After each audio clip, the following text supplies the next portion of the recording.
Hello बच्चों, कैसे हैं आप लोग? उम्मीद है बढ़िया होंगे, बहुत फर्स्ट क्लास होंगे। तो हम लोगों ने एक चैप्टर शुरू किया है सरल आवर्त गति, और उसका एक भाग हमने पढ़ लिया है। एक भाग मतलब कुछ उसकी शुरुआती डिफिनीशंस हमने जान लिए हैं। क्या क्या जान लिए हैं? आवर्ती गति किसे कहते हैं, दोलनी गति किसे कहते हैं, सरल आवर्त गति किसे कहते हैं। तो एक बार रिवाइज कर लेते हैं। दोलनी गति क्या होती है? जब कोई कण किसी निश्चित पथ पर अपनी गति को बार बार दोहराता है और वह गति एक निश्चित बिंदु के दोनों ओर हो, तब ऐसी गति को कहते हैं दोलनी गति। सरल आवर्त गति क्या होती है? जब यही दोलनी गति इस प्रकार से हो कि उस पिंड पर, उस कण पर लगने वाला प्रत्यानयन बल क्या होता है, हमने इस पर चर्चा हम लोगों ने कर ली है। तो उस कण पर लगने वाला प्रत्यानयन बल जब विस्थापन के अनुक्रमणपाती होता है, तब इसे क्या कहते हैं हम लोग? तब यह जो गति हो जाती है वह हो जाती है सरल आवर्त गति। सरल आवर्त गति के लिए मुख्य कंडीशन, जो मेन शर्त है, वो ये है F proportional to -x। Minus क्यों लगता है अभी हम बात करते हैं इस पर। F इज इक्वल टू यहाँ हो जाएगा -kx। तो F माइनस इसलिए लगता है, ऋण चिन्ह इसलिए लगता है क्योंकि ये जो विस्थापन है हमेशा बल के विपरीत रहता है। अभी हम जब त्वरण अभी ज्ञात करेंगे तो आप वहाँ से भी क्लियर कर पाएंगे इसको कि त्वरण निगेटिव आता है इसलिए भी बल निगेटिव हो जाता है। फिलहाल आप ऐसे समझिए कि जब बल बढ़ेगा विस्थापन घटेगा, विस्थापन घटेगा बल बढ़ेगा, ठीक है। इसलिए हम वहाँ निगेटिव लेते हैं। उल्टा होता है हमेशा संबंध, इसलिए निगेटिव लिया जाता है F प्रोपोर्शनल टू -kx, ठीक है। तो जहाँ k क्या है? k एक बल नियतांक है, एक नियतांक है जिसका नाम है बल नियतांक, जिसका नाम क्या नाम है? बल नियतांक। फिर हमने सरल आवर्त गति के बहुत सारे शर्तें देखी थी कि कब कब सरल आवर्त गति होगी, कब कब सरल आवर्त गति नहीं होगी। सरल आवर्त गति को शॉर्ट में SHM कहते हैं। शर्तें देख ली थी हम लोगों ने। शर्तें देखने के बाद हमने ये देखा था कि सरल आवर्त गति में अगर कोई कण गति कर रहा है तब उस कण का जो विस्थापन है, उस विस्थापन का सूत्र क्या होता है, उस विस्थापन का समीकरण क्या होता है। हमने उस विस्थापन के समीकरण भी ज्ञात किए थे। और क्या था समीकरण, अगर आप याद कर पाए तो? समीकरण था y is equal to a sin omega t। याद आया? जहां ओमेगा कोणीय वेग है और t तो समय है, आप जानते ही हैं। a कण का आयाम है, y किसी क्षण t पर, किसी समय t पर कण का विस्थापन है। a आयाम है, y विस्थापन है, ओमेगा कोणीय वेग है। उसी में हमने कहा था कि अगर कण का प्रारंभिक कला, कण की प्रारंभिक कला फाई हो तो आपका समीकरण बन जाता है y is equal to a sine omega t plus phi. Plus भी फाई हो सकता है, माइनस भी हो सकता है, ये निर्भर करता है कि कला कौन सी है ना। तो प्लस माइनस फाई हो सकता है। तो एक समीकरण हमने निकाला था सरल आवर्त गति में गति करते कण के विस्थापन का समीकरण। यहाँ तक हम लोगों का हो गया था। इसके बाद हमको पढ़ना है आगे आज, ठीक है। उम्मीद है आपने पूरा वीडियो देखा होगा पिछला। अगर पूरा वीडियो पिछला देखा होगा तो सरल आवर्त गति क्या होती है, दोलनी गति किसे कहते हैं, सरल आवर्त गति के कौन कौन सी शर्तें हैं, और सरल आवर्त गति में कण का विस्थापन का सूत्र क्या है, ये चीजें हमने जान ली है। अब आइए बच्चों, हम जानते हैं सरल आवर्त गति में वेग। सरल आवर्त गति में कण का वेग, कण का वेग, ठीक है। तो वेग का सूत्र क्या होता है? अगर वेग का साधारण सा सूत्र आपको पता हो, v इज इक्वल टू होता है dy/dt। आपको पता है विस्थापन की समय दर को, एकांक समय में चले गए विस्थापन को ही क्या कहते हैं? वेग कहते हैं। तो इसका सूत्र आपने पढ़ा होगा बहुत पहले, कक्षा 11 की शुरुआत जब किए होंगे आप पढ़ा होगा अपने, v is equal to dy/dt। यहीं से अगर हम y की वैल्यू रख दें, आप याद कीजिए y की वैल्यू क्या थी, अभी हमने लिखा था y is equal to a sine omega t। अगर हम यहाँ रख दें y की वैल्यू तो हो जाएगा d/dt। y का मान क्या हो जाएगा? a sine omega t। है ना। ए तो आयाम है, नियत रहेगा, तो ए को बाहर निकाल लीजिए, अंदर बचेगा D upon D T sine omega T. Sine omega T का अवकलन क्या होता है? अगर आपने थोड़ा सा भी पढ़ा होगा मैथमेटिकल फिजिक्स तो आपको बताया गया होगा कि ओमेगा टी का डिफरेंशियल जो होता है साइन ओमेगा टी का, ओमेगा बाहर आ जाता है इसके सफिक्स के रूप में, और साइन का डिफरेंशियल होता है कॉस। तो आप v इक्वल टू आपका हो जाएगा बच्चों ए ओमेगा कॉस ओमेगा टी। ठीक है, ये वेग का एक सूत्र हुआ, इस सूत्र से भी आपका काम चल सकता है, लेकिन जब हम लिखते हैं तो ये सूत्र नहीं लिखते, एक और सूत्र दूसरा लिखते हैं। कैसे? v equal to A omega cos के जगह पर हम साइन ला सकते हैं। अगर आप मैथ थोड़ा बहुत जानते हो तो आप जानते हैं cos theta is equal to होता है अंडर रूट, ऐसे cos square theta is equal to होता है 1 माइनस साइन स्क्वायर थीटा। आपको पता है अगर यहाँ से स्क्वायर हटाएं तो यहाँ अंडर रूट लग जाएगा, है कि नहीं। तो वैसे ही हम यहाँ a omega cos omega T की जगह लिख सकते हैं under root 1 minus sine square omega T. ठीक है, अब आप चाहें तो साइन ओमेगा टी का मान रख सकते हैं। यहाँ देखिए आपको पता है y इज इक्वल टू होता है ए साइन ओमेगा टी, तो यहाँ से कह सकते हैं sine omega T is equal to Y upon A, value रख दीजिए। तो v इज इक्वल टू हो जाएगा A omega under root 1 minus sine omega T का मान क्या है y अपॉन ए, यहाँ हो जाएगा स्क्वायर है तो Y square upon A square. ठीक है, अब अगर एलसीएम लेकर इसको हल करें, मैं उसको मिटा कर ऊपर लिखता हूँ फिर से। अगर एलसीएम लेकर के इसको फिर से हल करें तो आपका आ जाएगा v is equal to A omega under root, यहाँ से गुणा इसमें हो जाएगा A square minus Y square upon A square है रूट में, रूट से बाहर करेंगे सिर्फ ए आएगा और ये वाला ए इस ए से कट जाएगा, तो v इज इक्वल टू बचेगा हमारा omega under root a square minus Y square. This is the formula for velocity of particle in simple harmonic motion. सरल आवर्त गति में गति करते कण का, ये गति के कण के वेग का यह सूत्र है। ठीक है, ये सूत्र किसका है? वेग का है। अब आप समझ गए होंगे कि अगर विस्थापन y is equal to a sine omega t है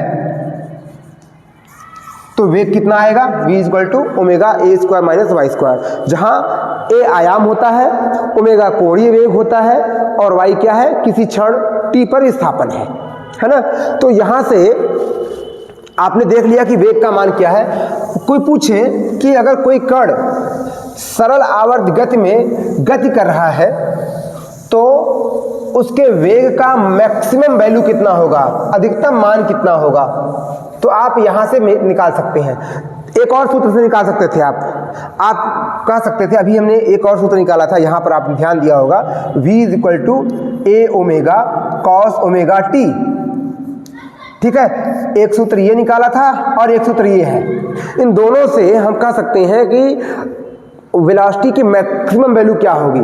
आप जानते हैं अगर यहाँ से निकालना हो तो इस प्रकार के समीकरण में अगर अधिकतम मान निकालना हो हमें, तो आप जानते हैं कि ये जो साइन कॉस टैन जो भी लगा होता है इसकी अधिकतम वैल्यू चाहिए होती है, इसकी मैक्सिमम वैल्यू चाहिए होती है हमको, है कि नहीं। तो मैक्सिमम वैल्यू क्या हो जाएगी इसकी? कॉस ओमेगा टी की, कॉस ओमेगा टी या कॉस थीटा की मैक्सिमम वैल्यू 1 होती है। आपको पता है कॉस थीटा की मैक्सिमम वैल्यू कितनी होती है? 1, तो इसका मान 1 रख दीजिए। तो v इज इक्वल टू हो जाएगा ए ओमेगा, ये मैक्सिमम वैल्यू हो गई ना।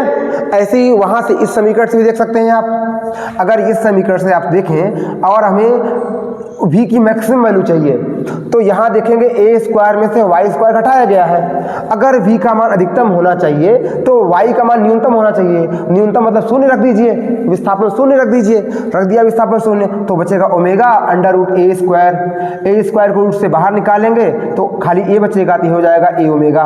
ठीक है, यानी कि जो कण सरल आवर्त गति में गति कर रहा है उसका जो वेग है उसके वेग का अधिकतम मान होता है ए ओमेगा। और न्यूनतम कोई पूछे, न्यूनतम आप कह ही सकते हैं। अगर मैथमेटिकली पूछेगा तो 0 कहेंगे, और चिन्ह के साथ पूछेगा तो माइनस लग जाएगा, v equal to minus A omega, है ना, माइनस ए ओमेगा। हालांकि मैक्सिमम वैल्यू में ही आती है, खाली चिन्ह इसका अपोजिट हो जाता है, साइन इसका अपोजिट हो जाता है, अदरवाइज जो न्यूनतम वैल्यू होती है उसकी मानी जाती है। ठीक है, तो ये हमने क्या निकाल लिया बच्चों, ये हमने निकाल लिया सरल आवर्त गति में गति करते कण का वेग। ठीक है, आइए अब ज्ञात करते हैं त्वरण। क्या ज्ञात करते हैं बच्चों? त्वरण। त्वरण निकालते हैं। आपको पता है त्वरण का सूत्र क्या होता है? अल्फा दिखाते हैं त्वरण को यहाँ से हम, क्योंकि ए आयाम के लिए मान लिया है इसलिए त्वरण के लिए क्या मानते हैं? अल्फा। तो त्वरण बराबर होता है वेग परिवर्तन की समय दर को त्वरण कहते हैं, मतलब dv/dt हो गया, या d/dt। v का मान क्या निकाला था अभी, उस सूत्र को भूलिएगा नहीं। जैसे एक सूत्र y equal to a sine omega t आया था, ऐसे ही v इक्वल टू क्या आया था? ए ओमेगा कॉस ओमेगा टी। याद रखिएगा इसको, इसी का मान हमने निकाला था, आया था omega under root a square minus Y square. खैर यहाँ देखिए d/dt, v का मान रखिए वहाँ से, v का मान क्या है? ए ओमेगा कॉस ओमेगा टी।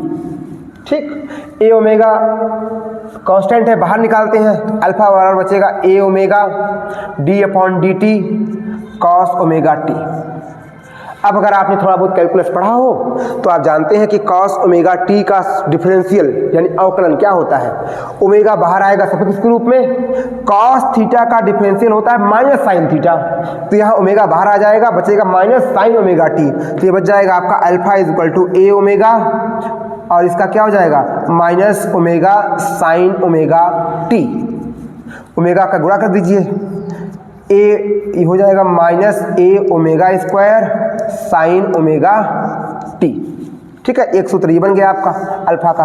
अब अगर आप चाहें तो इस सूत्र से y is equal to a sine omega t से साइन ओमेगा टी का मान रख सकते हैं। Sine omega T is equal to हो जाएगा y अपॉन, जैसे पीछे रखा था हमने वेग वाले में, यहाँ भी रख देते हैं, अल्फा इज इक्वल टू हो जाएगा माइनस ए omega square sine omega T की जगह y अपॉन ए यहाँ से भी कट जाएगा, अल्फा इज इक्वल टू बचेगा minus omega square y।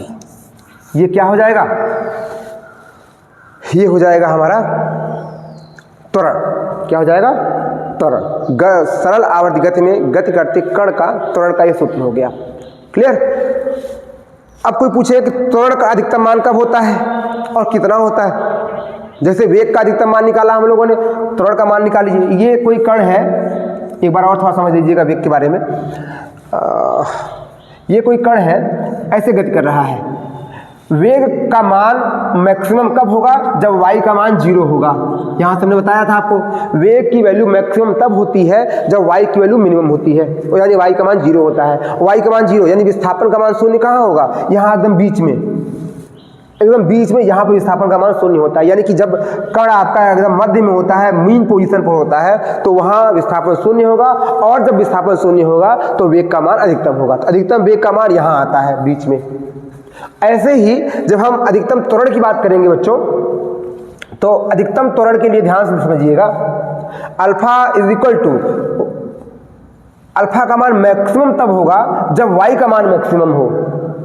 y विस्थापन है और विस्थापन का अधिकतम मान आयाम होता है। क्या होता है? आयाम। तो इसका मतलब ये हुआ कि त्वरण का मान अधिकतम तब होगा जब विस्थापन आयाम के बराबर हो, और आयाम के बराबर का मतलब अधिकतम विस्थापन यहाँ हो। यानी जब कण एकदम अपने पीक पोजीशन पर होगा, मैक्सिमम पोजीशन पर होगा, वहाँ त्वरण का मान मैक्सिमम होगा, वहाँ त्वरण की वैल्यू क्या होगी? मैक्सिमम होगी। ठीक है, तो अधिकतम मान निकालना हो, alpha is equal to minus omega square A. ये क्या आ जाएगा? अधिकतम मान आ जाएगा। Alpha max is equal to minus omega square A. अब आप देख रहे हैं त्वरण में यहाँ ऋण चिन्ह लगा है। हमने अभी कहा था कुछ देर पहले कि चूंकि त्वरण का चिन्ह भी ऋण आएगा, इसलिए जब आप प्रत्यानयन बल निकालने जाएंगे F बराबर m इंटू ए से, m अल्फा से, तो बल का मान भी क्या आएगा? माइनस में ही आएगा। इसलिए हमने वहाँ लिखा था, आपको याद होगा, F proportional to minus x या F is equal to minus k x. ठीक है, यहाँ से इसको भी आप समझ सकते हैं। उम्मीद है आपको बात समझ में आ रही होगी। है ना। तो दो चीज़ें निकाल लिया बच्चों हम लोगों ने, इनफैक्ट तीन चीज़ें निकाल लिया। अगर कोई कण सरल आवर्त गति में गति कर रहा है तो उसका विस्थापन क्या होगा, वेग क्या होगा, त्वरण क्या होगा। एक बार तीनों सूत्र में फिर से लिख देता हूं, है ना। विस्थापन का सूत्र है y = a sin omega T. अगर प्रारंभिक कला फाई है तो यही सूत्र आपका बनता है a sin omega t plus phi.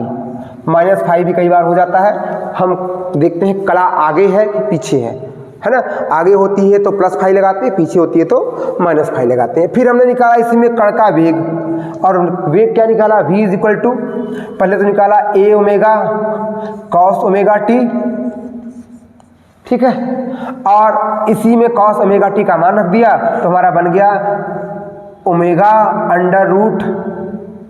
- y²। ये सूत्र बन गया हमारा। दोनों सूत्र है v के, ये भी है ये भी है, जैसे y के दोनों सूत्र है। ऐसे ही हमने त्वरण का मान निकाला, अल्फा = आया था -a ओमेगा² sin ओमेगा टी, या इसी का मान निकाला, यही सेम चीज हो जाती है क्या, -ओमेगा² y। ठीक। विस्थापन का अधिकतम मान निकालना हो, मैक्सिमम वैल्यू निकालनी हो विस्थापन की, मैक्सिमम वैल्यू, तो y की मैक्सिमम वैल्यू तब होगी जब साइन थीटा का मान मैक्सिमम होगा। मैक्सिमम वैल्यू 1 होती है तो y का मैक्सिमम मान 1 हो जाएगा, a हो जाएगा, और a को ही आयाम कहते हैं। विस्थापन के अधिकतम मान को ही क्या कहते हैं, आयाम कहते हैं। वेग का अधिकतम मान कितना आएगा, cos ओमेगा टी का अधिकतम मान रख दीजिए तो ये वैल्यू आ जाएगी Vmax, ये Ymax, Vmax = हमारा क्या आ जाएगा बच्चों, ये हो जाएगा a ओमेगा। ऐसे ही त्वरण की बात कर लें, इसका मान मैक्सिमम तब होगा जब साइन ओमेगा टी का मान मैक्सिमम हो जाए, तो मैक्सिमम रख दीजिए तो अल्फा मैक्स = आ जाएगा कितना, -a ओमेगा²। ठीक है, ये कुछ चीज़ें हैं, उम्मीद है आपको ये समझ में आ रही होगी। एक और चीज़ निकाल लेते हैं, लगे हाथ, क्या निकाल लेते हैं बच्चों हम लोग, दो चीज़ें हमको पढ़नी है अभी, एक तो ग्राफ, दूसरा ऊर्जा। मैं समझ रहा हूँ पहले ऊर्जा निकाल करके तब ग्राफ बनाते हैं साथ में सबका, पहले ऊर्जा निकालते हैं, ठीक है। तो अगली हेडिंग हमारी होगी बच्चों, सरल आवर्त गति में ऊर्जा। सरल आवर्त गति में ऊर्जा, ठीक है। तो आइए समझते हैं। आपको पता है ऊर्जा तो कई प्रकार की होती है। यांत्रिक ऊर्जा दो प्रकार की होती है, एक को कहते हैं गतिज ऊर्जा और एक को कहते हैं स्थितिज ऊर्जा। यह ध्यान दीजिए, यह जो कण है जो सरल आवर्त गति में गति कर रहा है, मैं बार बार यही सरल लोलक ले रहा हूं एग्जाम्पल में, लेकिन सरल आवर्त गति में सिर्फ सरल लोलक ही नहीं होता, बहुत सारे और भी कण होते हैं। एग्जाम्पल बहुत इजी लगता है हम लोगों को, इसलिए हम इसको ले लेते हैं, ठीक है। तो कोई कण सरल आवर्त गति में गति कर रहा है, जब गति करेगा तो इस पर एक बल लगता है, हमेशा केंद्र की ओर होता है, जिसका नाम है प्रत्यानयन बल। क्या नाम है, प्रत्यानयन बल। अब चूंकि यह प्रत्यानयन बल सदैव केंद्र की ओर लगता है, इसलिए इसका नाम हम लोग देते हैं केंद्रीय बल। क्या नाम देते हैं, केंद्रीय बल, सेंट्रल फोर्स। और अगर आपने वर्क कार्य शक्ति और ऊर्जा वाला चैप्टर पढ़ा हो तो हमने बताया था कि जब भी कोई पिंड केंद्रीय बलों के अंतर्गत कार्य करता है तो उसमें दो प्रकार की ऊर्जा पाई जाती है। गतिज ऊर्जा तो होगी ही होगी क्योंकि उसमें गति है, उसमें स्थितिज ऊर्जा भी होती है, क्योंकि जो केंद्रीय बल होते हैं वो होते हैं संरक्षी बल। कौन से बल, संरक्षी बल, कंजर्वेटिव फोर्सेस। और जो फोर्सेस कंजर्वेटिव होते हैं उनके साथ या उनके अगेंस्ट किया गया कार्य में हमेशा एक ऊर्जा होती है जिसका नाम होता है स्थितिज ऊर्जा, जैसे ग्रेविटेशनल फोर्स में, जैसे मैग्नेटिक फोर्स में, ठीक है। ऐसे इसमें भी होगा स्थितिज ऊर्जा। तो इस कण में सरल आवर्त गति में गति करते कण में दो प्रकार की ऊर्जा होगी, एक का नाम होगा स्थितिज ऊर्जा और दूसरे क्या नाम होगा, गतिज ऊर्जा। तो हम लोग दोनों ऊर्जाओं को पढ़ेंगे। पहले पढ़ते हैं स्थितिज ऊर्जा। क्या पढ़ते हैं, स्थितिज स्थितिज ऊर्जा यानी कि पोटेंशियल एनर्जी। ठीक है, स्थितिज ऊर्जा यानी कि पोटेंशियल एनर्जी। आइए समझते हैं क्या होती है स्थितिज ऊर्जा बच्चों। मान लेते हैं कि हमारे पास जो हमारा कण है जो सरल आवर्त गति में गति कर रहा है उसका द्रव्यमान m है। उसका द्रव्यमान कितना है?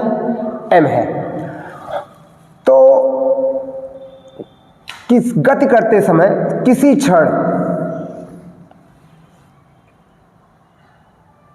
उसको शून्य से y विस्थापन तक या जो भी विस्थापन आप मानना चाहते हो, जितना भी विस्थापन लेना चाहते हो, शून्य से या केंद्र से उतना विस्थापित करने में जो किया गया कार्य होता है वही उस लोलक में, उस कण में एक ऊर्जा के रूप में संचित हो जाता है, जिसे हम उस कण की स्थितिज ऊर्जा कहते हैं। समझ रहे हैं आप? फिर समझिए मैं क्या कहना चाह रहा हूँ। मैं कहना चाह रहा हूँ कि अगर कोई कण, बगल में देखिए, कोई कण सरल लोलक, सरल आवर्त गति में गति कर रहा है, तब उसे शून्य से लेकर के जो भी विस्थापन आप मानना चाहते हैं, a b c d x y z, कुछ भी मानना चाहते हैं, मान लेते हैं वाई विस्थापन, तो वाई विस्थापन विस्थापित करने में जो किया गया कार्य होता है, जो कार्य किया जाता है, वो कार्य उस पिंड में, उस कण में एक ऊर्जा के रूप में संचित हो जाता है। इसे ही कण की स्थितिज ऊर्जा कहते हैं, इसे ही कण की पोटेंशियल एनर्जी कहते हैं। यानी कि अगर हमको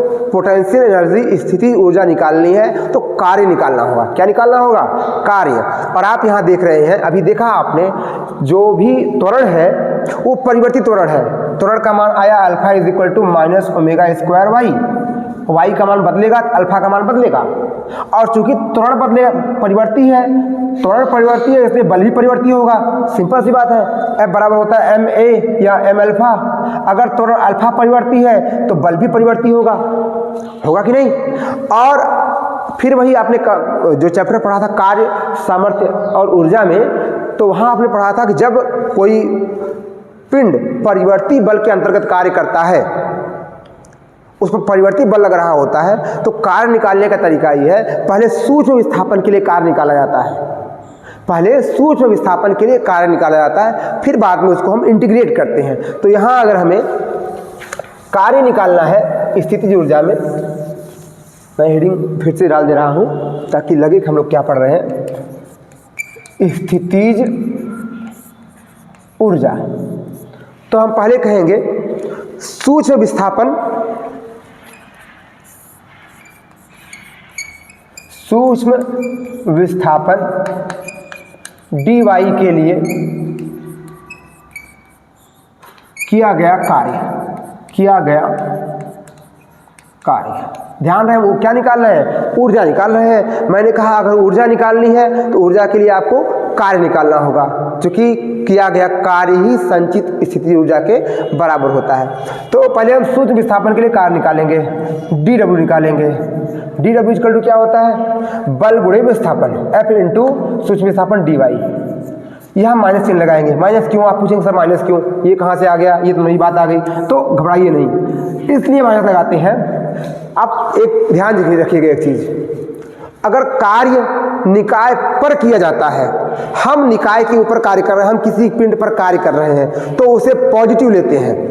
और जब निकाय स्वयं कार्य करता है तो उसे हम निगेटिव लेते हैं। यहाँ हमको कण को धक्का देने की आवश्यकता नहीं है। एक बार शुरू में लोलक करना शुरू कर दिया, फिर उसके बाद हमको कण को धक्का देने की आवश्यकता नहीं है। कण स्वयं विस्थापित होता है, यहाँ से स्वयं नीचे आएगा और यहाँ से स्वयं ऊपर चढ़ेगा। तो कण निकाय कार्य कर रहा है, और जब निकाय कार्य करता है, आगे इस बात को ध्यान रखिएगा, बहुत जगह काम आएगा। जब निकाय कार्य करता है तो कार्य का मान ऋणात्मक लेते हैं, और जब निकाय पर हम कार्य करते हैं उसका मान धनात्मक लेते हैं। तो यहाँ हम चूंकि निकाय पर कार्य कर रहे हैं, इसलिए निकाय कार्य कर रहा है, इसलिए निगेटिव मान लिया। तो dw बराबर माइनस एफ इंटू dy। अब f बराबर क्या होता है? ma यानी m अल्फा इंटू dy। आप चाहें तो अल्फा का मान रख सकते हैं। याद कीजिए अल्फा का मान क्या आया था? अल्फा इक्वल टू आया था माइनस ओमेगा स्क्वायर वाई। रख दीजिए यहाँ minus m minus M, alpha का मान क्या है minus omega square Y D Y, ये माइनस माइनस मिलकर प्लस हो जाएगा, तो डी डब्ल्यू, ये डब्ल्यू है ओमेगा नहीं, D W is equal to, ये प्लस हो गया M omega square Y D Y. ये क्या आ गया, ये सूक्ष्म विस्थापन डी वाई के लिए किया गया कार्य आ गया। अब अगर हमको कुल कार्य निकालना है, कुल विस्थापन शून्य से लेकर वाई तक के लिए, तो हम यहाँ कहेंगे शून्य से वाई विस्थापन के लिए किया गया कार्य। तो क्या करना पड़ेगा हमको, तो सिंपल सी बात हमको यह करना पड़ेगा कि इसी को हम इंटीग्रेट कर दें, इसी का समाकलन कर दें। समाकलन करते समय लिमिट कहाँ से लेंगे, शून्य से लेकर वाई तक लेंगे। तो आप कहेंगे W बराबर इंटीग्रल डी डब्ल्यू, कहाँ से कहाँ तक, शून्य से लेकर वाई तक, बराबर इंटीग्रल शून्य से लेकर वाई तक, डी डब्ल्यू का मान क्या है, यहाँ है m omega square Y D y. तो W बराबर हो जाएगा एम ओमेगा स्क्वायर कांस्टेंट है, बाहर निकाल लेते हैं, अंदर बचा है क्या हमारा वाई डी वाई। और अगर आपको पता हो कि इसका इंटीग्रेशन क्या होता है, काम आपका आसान हो जाएगा। यह बराबर हो जाएगा एम ओमेगा स्क्वायर, वाई का इंटीग्रेशन क्या होता है, वाई का समाकलन, वाई पावर 1 है, समाकलन का सूत्र होता है वाई पावर n प्लस 1 अपान n प्लस 1, यहाँ पावर 1 है, पावर 1 प्लस 1 अपान 1 प्लस 1, यानी वाई स्क्वायर अपान 2, तो हो जाएगा वाई स्क्वायर अपान 2। लिमिट रखनी है शून्य से लेकर वाई तक।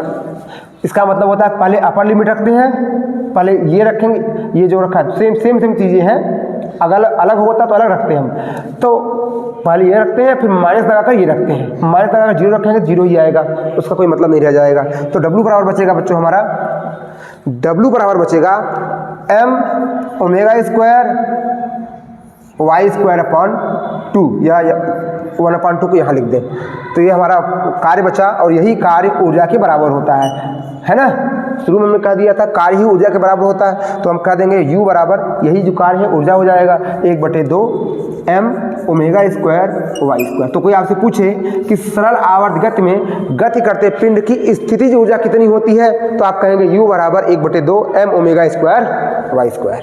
ये क्या आ गया, ये आ गया कण की स्थितिज ऊर्जा ना। अब आपसे कोई पूछेगा अधिकतम स्थितिज ऊर्जा कब होगी, जब वाई का मान अधिकतम होगा। वाई का अधिकतम मान कितना होता है, ए होता है, तो अधिकतम U मैक्स हो जाएगा 1/2 एम ओमेगा स्क्वायर, वाई की जगह ए स्क्वायर। U बराबर U max is equal to 1/2 m omega square a square. कोई पूछे मिनिमम कितना होता है, जब वाई का मान मिनिमम होगा, वाई का मान न्यूनतम कितना होता है 0, तो U का मान भी कितना हो जाएगा 0।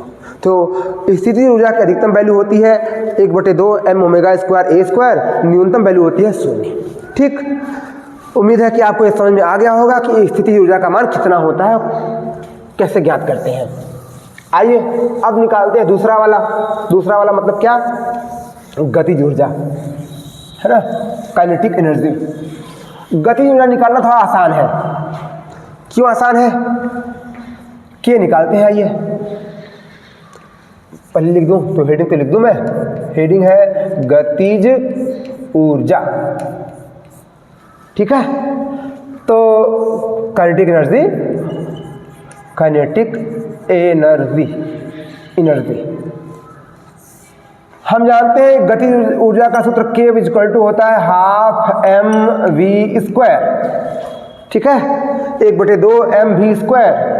और अच्छी बात यह है कि हमको V का मान पता है पहले से, V बराबर होता है क्या, omega under root a square minus Y square, होता है कि नहीं, अभी पढ़ा है कुछ देर पहले। तो वही V का मान यहाँ रख दो, काम बन जाएगा हमारा। रख दो मान K बराबर 1/2 एम वी स्क्वायर का मतलब उस पूरे का स्क्वायर, ये हो जाएगा ओमेगा स्क्वायर, और स्क्वायर करेंगे कड़ी हट जाएगी, ए स्क्वायर माइनस वाई स्क्वायर ना, या K बराबर ऐसे ही मिला के लिख दो 1/2 m omega square a square minus Y square, ये हो जाएगी गतिज ऊर्जा ना। अब कोई पूछे गतिज ऊर्जा का अधिकतम मान कब होता है, इस समीकरण के अनुसार k का अधिकतम मान तब आएगा जब y का मान 0 हो। y का मान क्या हो? 0 हो। y का मान 0 रखेंगे तो आ जाएगा k बराबर 1/2 m omega square a square. k max equal to, यहाँ लिख दूँ अगर आप का मन हो तो, k max equal to 1/2 m omega square a square. और कोई पूछे गतिज ऊर्जा का न्यूनतम मान कब आएगा, तो जब इसका मान न्यूनतम होगा। न्यूनतम मतलब कितना? 0 हो सकता है। y का मान a के बराबर कर दो तो a square minus a square 0 हो गया। अब जैसे ही 0 हुआ तो पूरा 0 हो जाएगा, तो k मिनिमम कितना आएगा?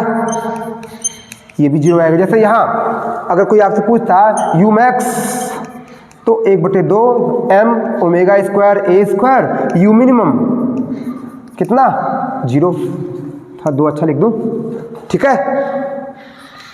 तो आप देख रहे हैं दोनों की maximum value same, minimum value same.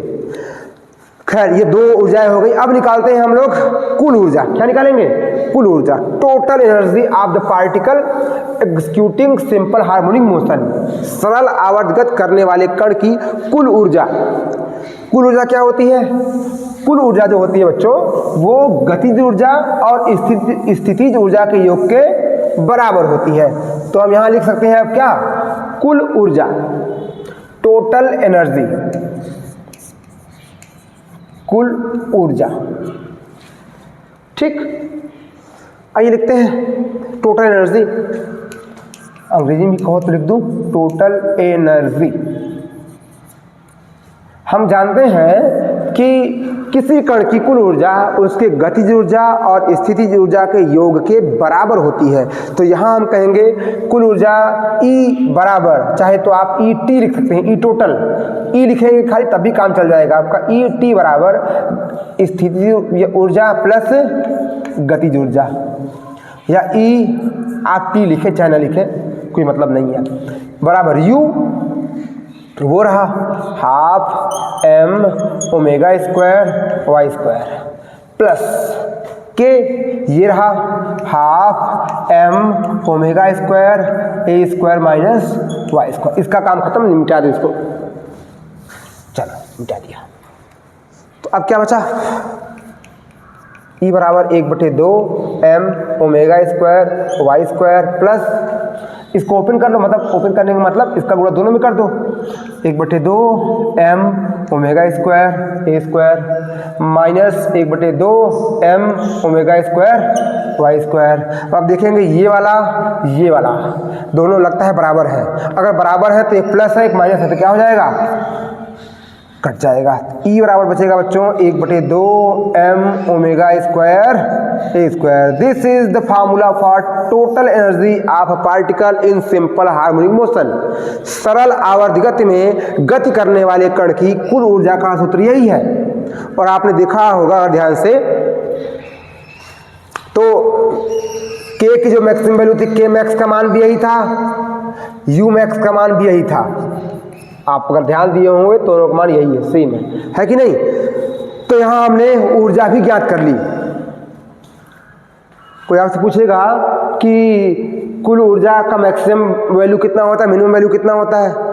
अगर कोई कण सरल आवर्त गति में गति कर रहा है तो E की मैक्सिमम वैल्यू कितनी होगी और मिनिमम वैल्यू कितनी होगी? आप कहेंगे भैया कुछ नहीं होता, सेम होता है हर समय।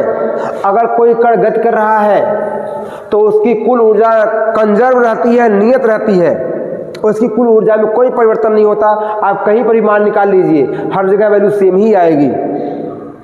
अगर आपने, फिर से वही चैप्टर याद दिलाता हूं मैं आपको, वो कार्य शक्ति और ऊर्जा, वहां अगर आपने ऊर्जा संरक्षण का नियम पढ़ा हो या आंतरिक ऊर्जा संरक्षण का नियम, तो यहाँ वहां यही कहा गया था कि अगर कोई पिंड केंद्रीय बल के अंतर्गत कार्य करता है तो उसकी कुल ऊर्जा यानी कि गतिज ऊर्जा और स्थितिज ऊर्जा का योग हर बिंदु पर नियत रहता है। और यहाँ भी केंद्रीय बल कार्य कर रहा है, संरक्षीय बल कार्य कर रहा है, इसलिए यहाँ भी कुल ऊर्जा क्या रहेगी? नियत रहेगी, कांस्टेंट रहेगी। इसकी मैक्सिमम मिनिमम वैल्यू नहीं है, इसकी मैक्सिमम वैल्यू भी यही है, मिनिमम वैल्यू भी यही है, और चाहे जहाँ निकालेंगे यही आएगी, हर जगह यही आएगी। उम्मीद है आप इस चीज़ को भी समझ रहे होंगे, ठीक है। अब एक और चीज़ है जो हमको यहाँ निकालनी है, वो होता है graph. If you allow me, अगर आप मुझे अनुमति दें तो मैं ग्राफ को इसी लेक्चर में यहीं थोड़ा सा आपको समझा दूँ, है ना। ग्राफ जो बनेगा बच्चों, ग्राफ का एक पार्ट तो रहेगा, एक जो अवयव रहेगा वो तो रहेगा हमेशा समय। अब आप समय विस्थापन के बीच ग्राफ खींच सकते हैं, समय वेग का ग्राफ खींच सकते हैं, समय त्वरण का ग्राफ खींच सकते हैं, यहाँ तक कि समय और ऊर्जा का भी ग्राफ खींच सकते हैं। गतिज ऊर्जा समय के साथ कैसे बदलती है, स्थितिज ऊर्जा कैसे बदलती है और कुल ऊर्जा कैसे बदलती है, सब ग्राफ खींच सकते हैं आप। ग्राफ खींचना बड़ा आसान काम होता है। शुरुआत के चैप्टर में आपने पढ़ा होगा ग्राफिकल गति का ग्राफिक निरूपण, अगर वहाँ आपने पढ़ा होगा अच्छे से तो यहाँ आपको निकालना बड़ा आसान होगा। आइए समझते हैं 2 मिनट में, समझ करके फिर वाइंड अप करते हैं। देखिए, अगर हमें ग्राफ निकालना है तो सबसे पहले हमारे पास डेटा होना चाहिए, किस किस के बीच आप ग्राफ निकालना चाहते हैं, दोनों का मान होना चाहिए। तो हम पहला एक तो चीज़ टी है, समय है, एक अवयव समय है, समय का मान निकालते हैं। समय को जब भी रखेंगे, चूंकि यह आवर्ती गति है, कैसी गति है, आवर्ती गति। आवर्ती गति का मतलब एक निश्चित समयांतराल में अपनी गति को रिपीट कर रहा है, और जो निश्चित समयांतराल होता है उसे हम आवर्तकाल कहते हैं। क्या कहते हैं, आवर्तकाल। आवर्तकाल से याद आया, आवर्तकाल का एक और सूत्र आप निकाल लीजिए। यहाँ सब कुछ निकालने के बाद में काम आएगा। ग्राफ अभी खींचिएगा, ग्राफ से पहले एक और चीज़ आप समझ लीजिए, आवर्तकाल। आवर्तकाल का एक सूत्र आपने पिछली कक्षा में निकाला था। आवर्तकाल बराबर क्या होता है बच्चों, आवर्तकाल को दिखाते हैं कैपिटल टी से हैं, t is equal to 2 pi upon omega. आप कहेंगे तो हमने पढ़ा है, बिल्कुल पढ़ा है। एक और चीज़ यहाँ से निकालते हैं हम, जो हमको आगे काम आएगा। हमने अभी त्वरण का मान पढ़ा, त्वरण इज इक्वल टू पढ़ा alpha is equal to minus A omega square, नहीं sorry minus omega square Y पढ़ा, या माइनस वाई ओमेगा स्क्वायर, जो भी पढ़ा आपने। यहाँ से हम कह सकते हैं omega square is equal to, खाली आंकिक मान लिखना हो, मैथमेटिकल वैल्यू लिखनी हो, चिन्ह नहीं लिखना हो, तो हम omega square is equal to कह सकते हैं अल्फा अपॉन वाई, या ओमेगा इज इक्वल टू हो जाएगा under root alpha upon y. अब इसी ओमेगा का मान इस टी वाले सूत्र में रख दीजिए, तो बस बच जाएगा आपका 2 pi upon under root alpha upon y, या बराबर हो जाएगा 2 pi under root y upon alpha. बहुत उधर लिख दिया क्या मैं, ठीक है, इधर वापस आइए। तो आवर्तकाल का एक सूत्र हम लोगों ने निकाल लिया बच्चों, आवर्तकाल बराबर 2 pi under root y upon alpha. क्या क्या है, t बराबर 2 पाई अंडर रूट, वाई को कहते हैं विस्थापन, कण का विस्थापन कहते हैं कि नहीं, बोलो हाँ, और अल्फा कहते हैं क्या, कण का त्वरण। तो एक सूत्र यह भी हो गया, t बराबर 2 पाई अंडर रूट विस्थापन अपॉन त्वरण, विस्थापन बटे त्वरण।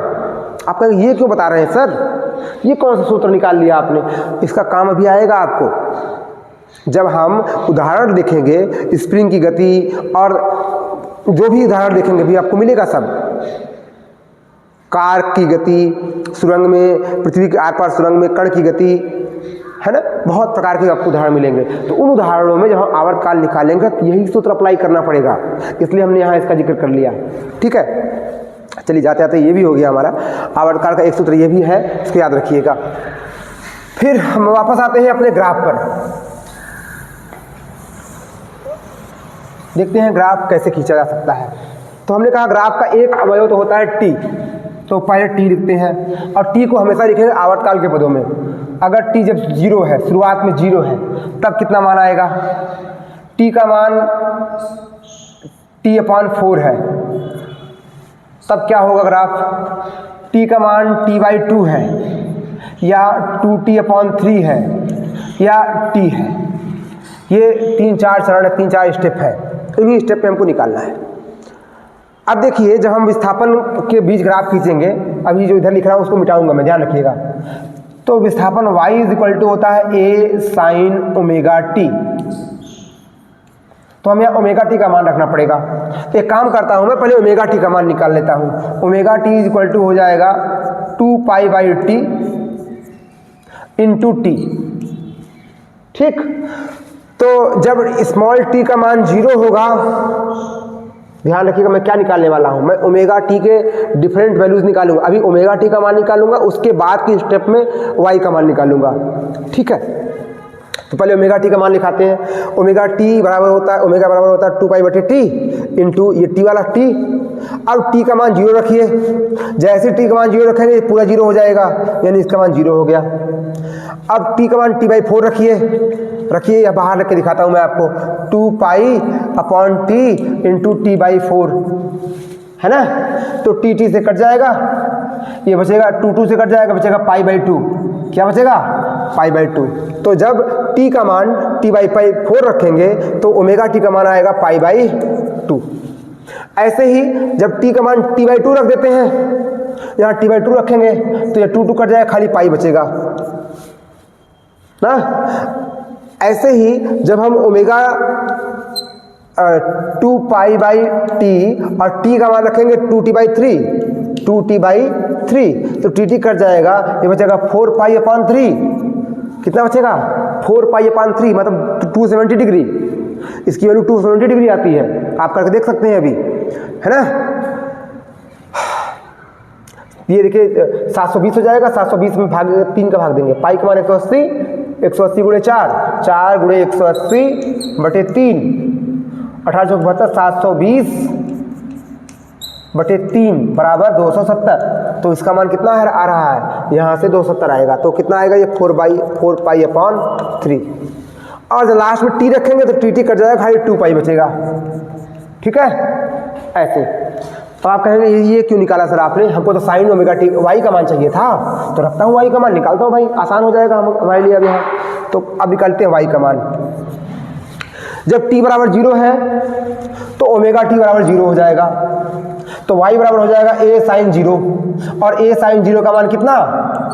साइन 0 का मान 0, तो पूरा 0 हो जाएगा, तो ये भी कितना हो जाएगा आपका 0। समझ में बात आ रही है ना। फिर जब t का मान t/4 है तो ओमेगा टी का मान कितना आया है? π/2। तो y का मान कितना आएगा?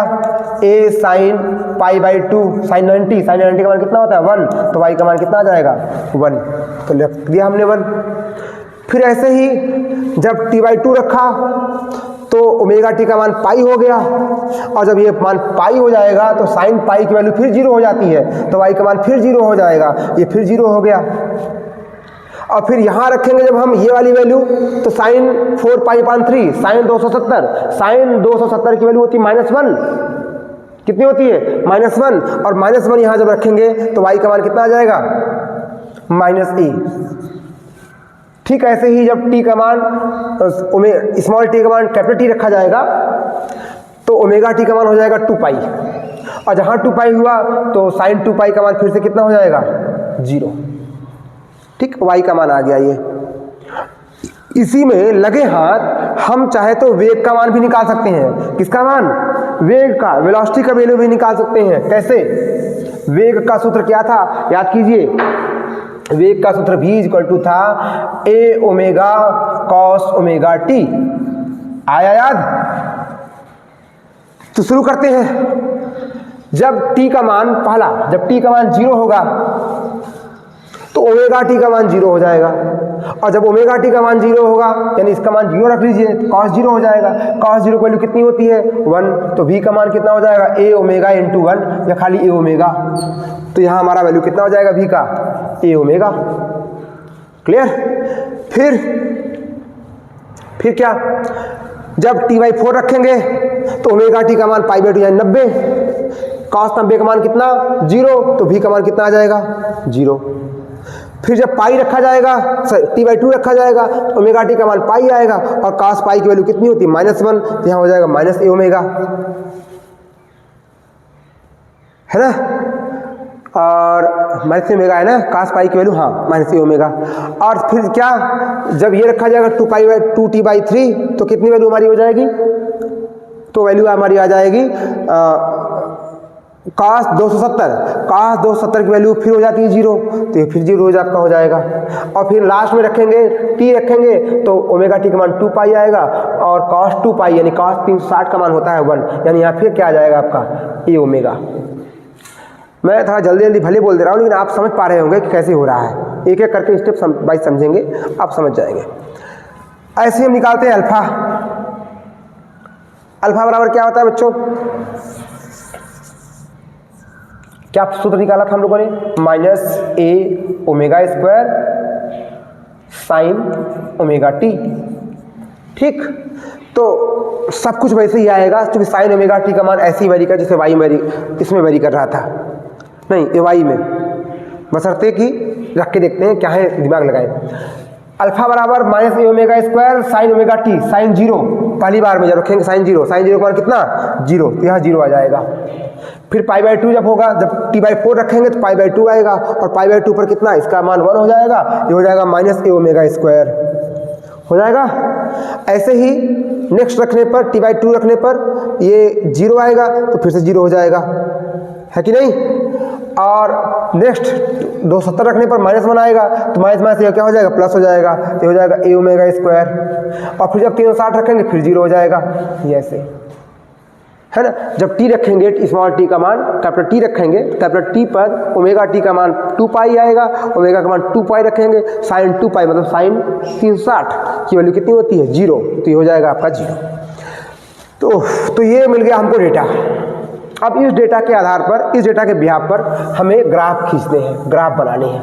ठीक है, आइए बनाते हैं इसके बिहाफ पर ग्राफ। एक ही बनाए कि अलग अलग बनाते हैं। पहले हम बनाते हैं किसके लिए, y के, t और y के लिए ग्राफ। ये इस एच पर t होगा आपका, यहाँ 0, यहाँ t/4, t/2, 2t/3 और t। ठीक है, तो कैसे होगा, ये ऊपर वैल्यू लिखते हैं y की वैल्यू, ये कहाँ तक गया है आपका, y का मान a आया था भाई, ये 1 क्यों लिखा हूं मैं, a आएगा ना, y is equal to a sine omega T. Sine omega T का मान जब हम कितना रखेंगे, पाई बाई 2 रखेंगे, साइन 90 होगा, साइन 90 का मान 1 होगा, साइन 90 का मान 1, तो 1 में 1 का गुणा करेंगे a में, तो a आएगा, 1 नहीं है ना, वो गलती से लिख दिया था हमने, a रखा तो इसकी वैल्यू जो है a और माइनस a के बीच जा रही है, तो ऊपर a लिखेंगे और यहाँ क्या लिखेंगे, माइनस a। शुरुआत करते हैं, जब t का मान 0 है तो y का मान 0 यहाँ पर, जब t का मान t/2 t/4 है तो y का मान a है, यानी यहाँ पर दिख रहा है, t/4 पर y का मान कितना, a। फिर 0 है नेक्स्ट स्टेप में, फिर कितना है, फिर माइनस a है, और फिर कितना हो गया लास्ट में, 0। तो आपका जो ग्राफ शुरू होगा, यहाँ शुरू हो रहा है, ऐसे जाएगा ऊपर, फिर यहाँ पॉइंट आया, यहाँ ऐसे, फिर यहाँ ऐसे, और फिर लास्ट में ऐसे। ठीक, इस प्रकार से किसका ग्राफ हो गया, विस्थापन का। ये YT ग्राफ, विस्थापन समय ग्राफ। ऐसे ही हम लोग किसका बनाएंगे अब, वेग का। वेग के लिए बना लेते हैं, ये t 0, t/4, t/2, 2t/3 और t। देख लीजिए क्या क्या है, कहाँ से कहाँ तक, ए ओमेगा माइनस ए ओमेगा, ऊपर रखें लिखेंगे हम लोग ए ओमेगा, और नीचे क्या लिखेंगे, माइनस ए ओमेगा। ठीक है, तो जब t का मान 0 है तो v का मान ए ओमेगा था, और फिर t/4 पर 0 हो गया, फिर माइनस ए ओमेगा हो गया, फिर 0 हो गया, और फिर ए ओमेगा हो गया, ए यहाँ पर। तो कहाँ शुरू करेंगे आप, यहाँ शुरू करेंगे ऐसे, फिर ऐसे। ठीक है, इस तरीके से हमारा ग्राफ बनेगा। ऐसे हम त्वरण का खींचेंगे, अगर आप अलाउ करें तो मैं नीचे खींच दूं, है ना। त्वरण का मान कहाँ से कहाँ शुरू होता है, ये आपका VT ग्राफ है, VT ग्राफ। ठीक है, तो ए ओमेगा स्क्वायर ऊपर और माइनस ए ओमेगा स्क्वायर नीचे। शुरुआत में t बराबर 0 पर, पहले इसका मान तो लिखूं, ये t/4, ये t/2, ये 2t/3 और ये t। तो कहाँ शुरू को हो रहा है, अल्फा बराबर पहले 0 पर 0, फिर माइनस ओमेगा स्क्वायर 0, माइनस ए ओमेगा स्क्वायर, फिर 0, फिर प्लस ए ओमेगा स्क्वायर, फिर 0। तो आप देखिए यहाँ जाएगा ऐसे, फिर ऐसे, फिर ऐसे। ये किसका ग्राफ हो गया, अल्फा टी ग्राफ। ठीक है बच्चों, तो तीनों ग्राफ हो गए आपके।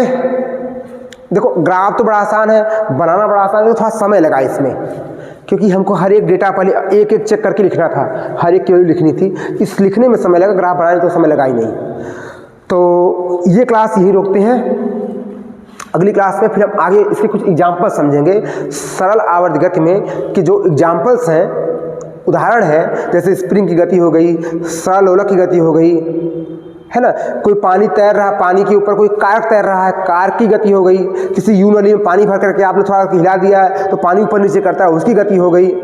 पृथ्वी के आर पार एक सुरंग कर दिया है आपने, उस सुरंग में कोई पिंड को गिरा दें, वह भी सरल आवर्त गति करता है, उसकी गति हो गई। इन सारी गतियों को हम समझेंगे कि क्या ये गतियाँ सरल आवर्त गति हैं, सिंपल हार्मोनिक मोशन है कि नहीं, और अगर हैं तो इनके आवर्त काल क्या है, वो आवर्त काल का मान निकालेंगे हम लोग। क्लियर?